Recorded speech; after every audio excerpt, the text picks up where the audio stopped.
Сәлем достар, бүгін осындай өте дәмді, етсіз дайындалатын чечевицин суптың рецептісімен бөлісіп отырмын.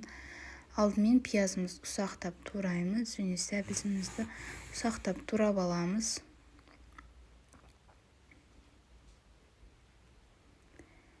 Пиязымызды қызарғанша 2-3 минуттай қуырып аламыз.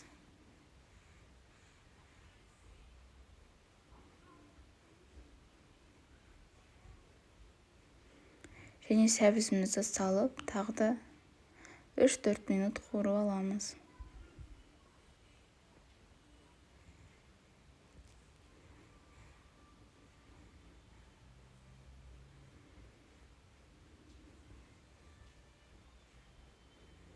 Картошкамызды салып, тағы да қуырамыз. Және чечевицамызды салып, тағы да 2-3 минуттай қуырып аламыз. Астына жабысып қалмау керек, араластырып тұрыңыздар. Сол кезде чечевицамыздың дәмі кіріп, өте дәмді болып шығады. Тұзымызды салып, және жылы суымызды құйып, 30-40 минуттай баяу отта пісіреміз.